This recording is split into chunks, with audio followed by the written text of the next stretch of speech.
Hi friends, welcome to my channel. నేను daily evening వచ్చేసి ఏదో ఒక రెసిపీ మీకు షేర్ చేస్తాను అని చెప్పాను కదా ఫ్రెండ్స్.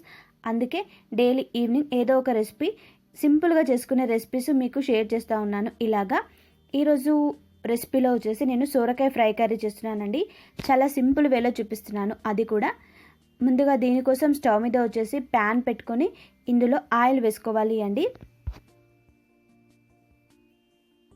ఆయిల్ వేడెక్కిన తర్వాత ఇందులో పోపు దినుసులు వేసుకోవాలి.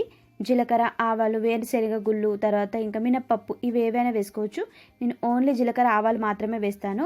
తర్వాత ఇందులో కచ్చా పచ్చగా దంచిన వెల్లుల్లి, పచ్చిమిరపకాయలు యాడ్ చేసుకోవాలి అండి.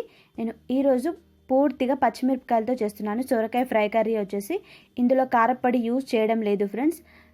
ఇలా చేసుకుంటేనే సొరకాయ ఫ్రై కర్రీ బాగుంటుంది. సొరకాయలోకి చాలామంది పచ్చిమిరపకాయలే వాడతారండి, టేస్ట్ బాగుంటుంది అనేసి. తర్వాత ఇందులో చిన్నగా కట్ చేసి పెట్టిన ఉల్లిపాయ ముక్కలు వేసుకోవాలి. ఉల్లిపాయ ముక్కలు మనం ఎంత ఎక్కువగా వేసుకుంటే ఫ్రై కర్రీలలో అంత మనకు గ్రేవీ లాగా వస్తుంది అండి. అందుకే ఉల్లిపాయ ముక్కలు ఎక్కువగా వేస్తారు.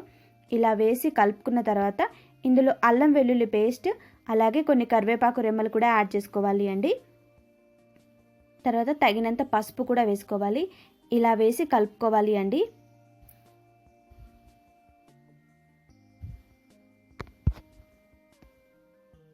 ఇలా కలుపుకున్న తర్వాత ఇప్పుడు మనం కట్ చేసి పెట్టిన సొరకాయ ముక్కలు వేసుకోవాలి. సొరకాయ ముక్కలు ఇలా డైరెక్ట్గా వేయడం కంటే మనం వాటర్లో దేవుకుంటూ వేసామనుకోండి, తొందరగా ఉడుకుతుంది అండి సొరకాయలు. ఇది లేత సొరకాయ కాబట్టి నేను ఇలా చిన్నగా కట్ చేసి వేసాను. ఇలా సొరకాయ ముక్కలు వేసి ఈ పోపు అంతా దీనికి బాగా పట్టేలాగా కలిపి మూత పెట్టి ఉడకనివ్వాలి అండి. కొద్దిసేపు ఫ్రై అవ్వనివ్వాలి. ఈ ప్రాసెస్ అంతా కూడా మనం సిమ్లో పెట్టి ప్రిపేర్ చేసుకున్నాం అనుకోండి, కర్రీ కొంచెం ఉడకడానికి టైం పట్టినా కూడా మనకు మెల్లిగా ఉడికి టేస్ట్ బాగుంటుంది అండి. సొరకాయ ముక్కలకి వెళ్ళి వాటర్ రావడం స్టార్ట్ అయింది. ఈ వాటర్తోనే మనం సొరకాయ ముక్కల్ని ఉడికించుకోవచ్చు అండి. కాకపోతే మధ్య మధ్యలో కర్రీ వచ్చేసి కలుపుతూ ఉండాలి. మాడిపోతుందా లేకుంటే కర్రీ అవుతుందా అనేసి చూడడానికి మాత్రం.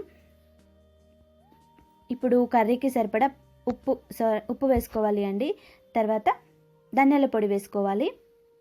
మీరు ఇందులో కావాలంటే పాలు, పెరుగు కూడా యాడ్ చేసుకోవచ్చు అండి. కొంతమంది పాలు పోసి సొరకాయ కర్రీ ప్రిపేర్ చేస్తారు. నేను ఆ రెసిపీ అనేది ఇంకెప్పుడైనా షేర్ చేస్తాను ఫ్రెండ్స్, మీకు నచ్చితే. పాలు పోసుకుంటే కూడా బాగుంటుంది. నేను ఒకసారి ఎన్నడో ట్రై చేశానండి, చాలా రోజుల క్రితం. మళ్ళీ ఎప్పుడైనా ట్రై చేయాలి. ఇంకా సొరకాయ పెరుగు పచ్చడి కూడా చేస్తారు చాలామంది, బాగుంటుంది కదా. లాస్ట్లో కొంచెం మళ్ళీ మసాలా పొడి వేసి కలుపుకుంటే మన సొరకాయ ఫ్రై కర్రీ రెడీ అయిపోతుంది. చాలా సింపుల్గా మీకు ఒక 15 నిమిషాల్లో ప్రిపేర్ చేసుకోవాలి సొరకాయ కర్రీ అంటే ఇలా ప్రిపేర్ చేసుకోండి ఫ్రెండ్స్, చాలా బాగుంటుంది. ఇది రైస్లోకి, రోటీలో కూడా తినొచ్చు. ఈరోజు నేను రైస్లోకి సర్వ్ చేశానండి. ఈ రెసిపీ నచ్చితే లైక్ చేయండి ఫ్రెండ్స్, ఓకేనా.